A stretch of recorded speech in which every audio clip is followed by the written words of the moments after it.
नमस्कार दोस्तों, कल्पना कीजिए आप मेरे साथ एक लंबी यात्रा पर हैं।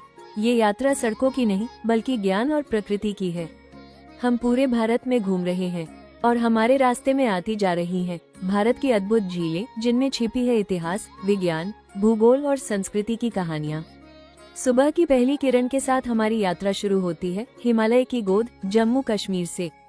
डल झील सिर्फ एक झील नहीं बल्कि एक पूरा जीवित शहर है। यहाँ तैरते घर, हाउस बोट, तैरते बाजार और पानी पर चलती जिंदगी दिखाई देती है। वुला झील एशिया की सबसे बड़ी मीठे पानी की झीलों में गिनी जाती है और यह झेलम नदी से जुड़ी है, यानी यह झील बाढ़ नियंत्रण में भी मदद करती है। मानसाबेल झील जैव विविधता के लिए जानी जाती है, जहाँ कई दुर्लभ पक्षी पाए जाते हैं। यहाँ हमें समझ आता है कि झीलें सिर्फ सुंदरता नहीं बल्कि पानी के प्राकृतिक भंडार और पर्यावरण संतुलन का आधार भी है।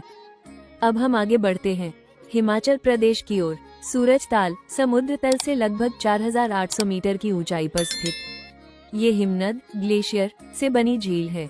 वैज्ञानिकों के अनुसार ऐसी झीलें हमें जलवायु परिवर्तन के संकेत देती हैं, क्योंकि इनके पानी का स्तर तापमान के अनुसार बदलता है। यात्रा आगे बढ़ती है और हम पहुंचते हैं उत्तराखंड, जिसे लेक डिस्ट्रिक्ट ऑफ इंडिया भी कहा जाता है। नैनीताल झील एक टेक्टोनिक झील मानी जाती है, यानी यह धरती की प्लेटों के खिसकने से बनी। भीमताल, सातताल, खुरपाताल ये सभी झीलें भूवैज्ञानिक दृष्टि से महत्वपूर्ण है और यहाँ का पानी आसपास के शहरों की जल आपूर्ति में काम आता है। अब हम उत्तर पूर्व की ओर चलते हैं, जहाँ प्रकृति का एक अलग ही रूप दिखाई देता है। सिक्किम में गुरुडोंगमा झील दुनिया की सबसे ऊंचाई वाली झीलों में से एक। यहाँ ऑक्सीजन कम होती है, इसलिए ये जगह वैज्ञानिकों और पर्यटकों दोनों के लिए खास है। मणिपुर की लोकटक झील ये दुनिया की एकमात्र झील है जिसमें फुमदी नाम के तैरते द्वीप हैं। यहीं पर केबुल लामजाओ नेशनल पार्क स्थित है, जो दुनिया का एकमात्र तैरता राष्ट्रीय उद्यान है। मिजोरम की तमदिल झील ये मानव निर्मित और प्राकृतिक दोनों विशेषताओं का मिश्रण मानी जाती है। अब हमारी कहानी हमें पूर्वी भारत में ले आती है। बिहार की कंवर झील यह एशिया की सबसे बड़ी ऑक्सबो झीलों में से एक है। ऑक्सबो झील तब बनती है जब नदी का घुमाव अलग होकर एक गोल झील का रूप ले लेता है। ओडिशा की चिल्का झील भारत की सबसे बड़ी लैगून झील लगून लेक ये खारे और मीठे पानी का मिश्रण है, इसलिए यहाँ अलग अलग प्रजातियों के जीव पाए जाते हैं। यहाँ हर साल साइबेरिया से हजारों प्रवासी पक्षी आते हैं, यानी यह एक अंतर्राष्ट्रीय जैव विविधता केंद्र है। अब यात्रा पश्चिम भारत की ओर मुड़ती है, राजस्थान, जहाँ पानी दुर्लभ है फिर भी यहाँ कई झीलें मौजूद हैं। सांभर झील भारत की सबसे बड़ी खारे पानी की झील और नमक उत्पादन का बड़ा केंद्र। पिचोला, जेसमंद और राजसमंद झील ये मानव निर्मित झीलें हैं, जिन्हें पुराने राजाओं ने जल संरक्षण के लिए बनवाया था।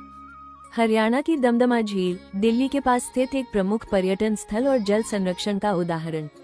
महाराष्ट्र की लोनार झील वैज्ञानिक दृष्टि से बेहद खास। ये लगभग 50,000 साल पहले उल्कापिंड के टकराने से बनी क्रेटर झील है। इसका पानी खारा और क्षारीय दोनों गुणों वाला है, जो इसे दुनिया में अनोखा बनाता है। अब हमारी कहानी पहुंचती है दक्षिण भारत में। तेलंगाना की हुसैन सागर झील 16वीं शताब्दी में बनाई गई मानव निर्मित झील। ये शहर की जल आपूर्ति और पर्यटन दोनों के लिए महत्वपूर्ण है। आंध्र प्रदेश की पुलिकट झील भारत की दूसरी सबसे बड़ी खारे पानी की झील और पक्षियों का स्वर्ग। केरल, यहाँ झीलें बैकवाटर सिस्टम का हिस्सा है। वेमनाड झील भारत की सबसे लंबी झीलों में से एक है और यहाँ नाव दौड़, बोट रेस भी होती है। पेरियार और अष्टमुड़ी झील जैव विविधता और पर्यटन का केंद्र है। तमिलनाडु की ऊटी और बेरिजम झील पहाड़ी पारिस्थितिकी तंत्र का महत्वपूर्ण हिस्सा है और जल संरक्षण में मदद करती है। दोस्तों, इस यात्रा के बाद हम समझ पाते हैं कि झीलें सिर्फ पानी का तालाब नहीं होती। ये बनती कैसे हैं? कुछ झीलें हिमनद से, कुछ टेक्टोनिक गतिविधि से, कुछ उल्कापिंड से, कुछ नदी के मार्ग बदलने से और कुछ मानव द्वारा जल संरक्षण के लिए बनाई जाती हैं। इनका महत्व क्या है?